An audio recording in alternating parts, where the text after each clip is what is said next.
लोइसनबसु लोइरे ma'am ऐसे हामदा चतोइनेबको नहान Chatna test कई का लोइ तौरे अदो रिपोर्ट तो नसी मोयंग हलगा कई हायरकपा येंग बाइनी न सुती खरानी लाई दो माला इंगदाइदा चलोरगे अदि इंदोरे मपान हाम यौरे मैम चालेन तो लैते सिरमगनी मीना मतिन बना मैम सेमगलम्मे चावबना एरिया दि फना याम पालमी मना सिंगे हाइदो हाइदो येंबददी गुड मॉर्निंग मैम दो अयुकी मतमनी तुम होगलगा नसिदि ब्लॉग से अमका सेमजरागे आइनाको अदो सेमगे तवजरी सिगा हंगा दांदा तौना वाकिंग चाबोइना चलमी बसी मना रैसे येंगुदो मतोम चोंगले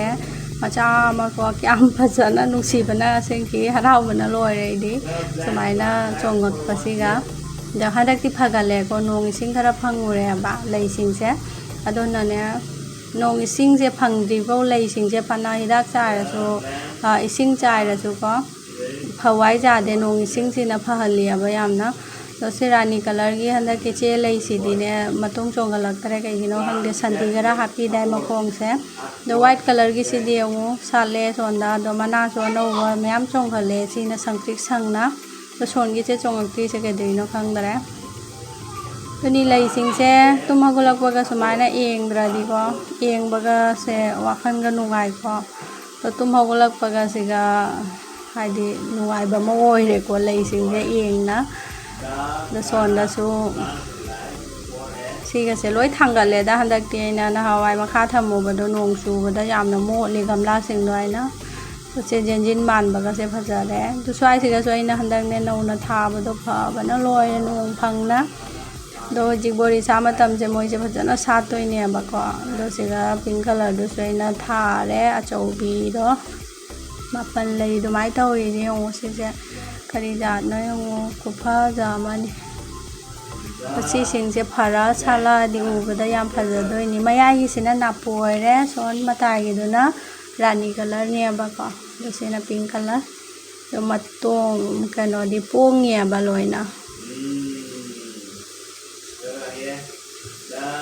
दुसिगै मना रैसिंगसिसु लोइना फगले नोंग इसिंग फंगना लोइना मका सिंगसे फन्ना फजरे लोइना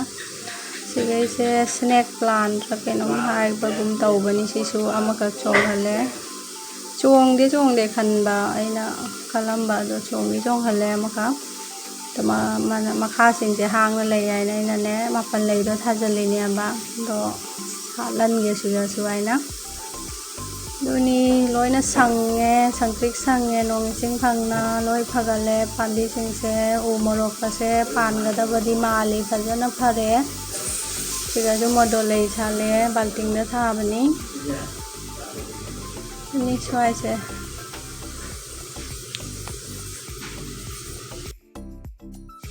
थबक लोइसन्नबा तौरुरगे आंगांसु स्कूल चक्कनी नसि दोना थबक लोइसलानी मैम वाइरमदी नुंधांगदना सेंगे वाइ सिजन खोजना लोइरगा इरु माइजरानिको मचासु स्कूल चत्तोइनी मैम परोम से ngarang लेरकपनी गजा तौर थम्मे दो थोंदोमगे दो मचासु स्कूल चत्तरे मही हापे थोंदोमनी ब्रेकफास्ट का चा खोना लोइरगा मैम चाक से थोंदोमे बारोगे को दो खाइदोंगे कुबोकीगा मचागीगा थाममदोइनी मिसेब हापचलगा अदो मचा से स्कूल चक्कनी आइ खनबा दो स्कूल लोना सिदि हांगमदरेबा अदोना ऐसे डॉक्टर जु चक्कदबा लैबा अदोना से चाक से थोंगमगा चलगे आइना तो इनेम बुक्सु लैते इना मोइदा चलेबा खरानी लैउनी आइना न पुंगचु मापन तारे दो सोलुसनबा तौरुरगे चतनबा तौरगे लोइसनबसु लोइरे मैम ऐसे हामदा चतोइनेबको नहान चतना टेस्ट कई का लोइ तौरे अदो रिपोर्ट तो नसी मोयंग हलगा कई हायरकपा येंग बाइनी ऐगिनेबा येंगबा चलिसे दो मचाई पापा तो हंदक सुती खरानी लाई दो माला इंगदाइदा चलोरगे हैना मचा थोबी पुरे मचा थोइसे ने स्कूल थादोगा चटके तौबदो अखोइ नेबोकसु लैतबको तो इकुबोका थममनी दो मचा दो सुम लैजरमनी मपुगा दो चाका थोंग खोना लो खाइदो मे मोइ लामा चाव हैना तुनी थोनी को गन्ना लाकद्रा दिया ना खल्ली तो डॉक्टर की वारी नी हाय बदी नमदे ना को दुना लोय लोय सलामा चले तुनी थोंग ना बताओ रगे मचा तो बिजु लोय सल लोय रे चसिका स्त्री सालम भाई मिसी कैसे ऑप्शन नंबर गलता लई से सालम में रानी कलर का नापू कैसे तो आधे से हूँ साले थोनी गाड़ी इंदोरे मपाना पम्मुआई मा थमम दोरे आइना पम दोई दी ना को असी गसु सालम में करा गसु खचा बना कई नो मा गाड़ी का तुंगिरा साबना नुंसा से ले पापा गाड़ी थोड़ा कने तो साई चो मामा लोन चलूंगी हाँ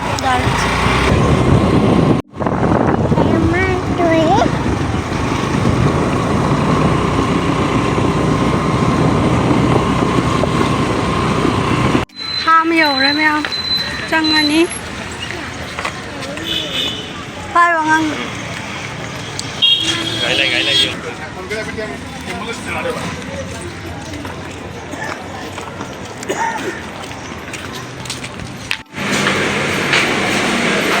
कोई से मथक तनी मैम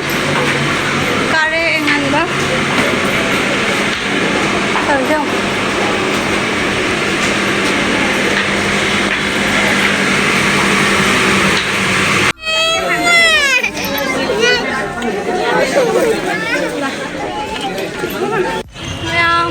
डॉक्टर उन्ना थोकले कारेंट तो लेते सिरम गनी मी नम तीन मना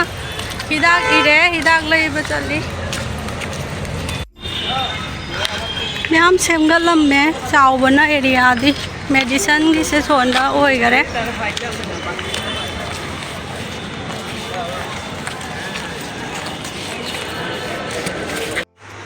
वाबना लोरे मैम पुंग से पुंगनी मखाई तादोरे अदो चाक चानब तौरनी मखो मखु थांदोना लोसलागे नातंग हिपके तौबा मचा थोबिना हिपनदरे मादी आदा हिपाबनिना आदा इना हिदाक लविंगदा मपाना पंबदुगा सुम तुमे मादी दो हिंगोंदो सुम थोकलेबा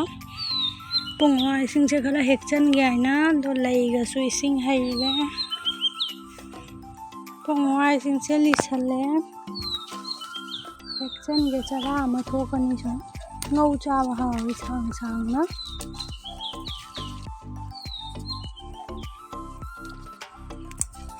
हावी हावी नहान ममा लाकपदुगा चरा अमा सो हापीगरबनी अखोय सो चारे अनिरा हुमरती अने मिलुनी सिसे मरी चत्तना पानबीदुने फई सिसे खामेन सु मैम पाली चन के सिसे चरा अमा लीना मांगी तारे नातंग चाक तोलक पई पोथागे तौबा नुपीसिना कइनो हिपन देंगन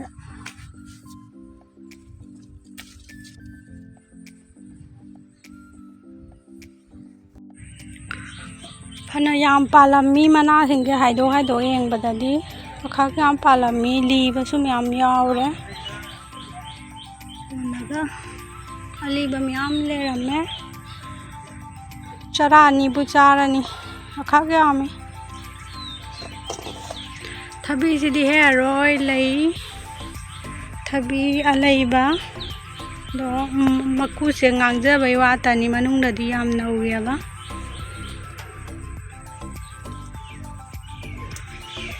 सिगसु मनुंग सिगा लेरे सुमा हाइदो थीरदी फंगदे म्याम पालमी मनुंगदा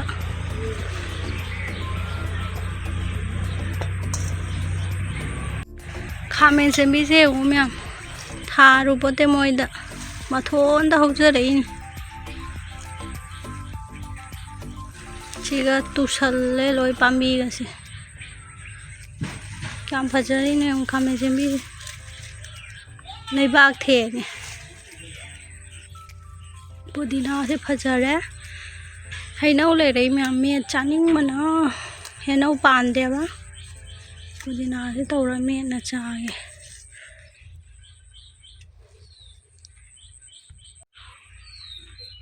इसिंग चाइबीरबनी लैसिंगसे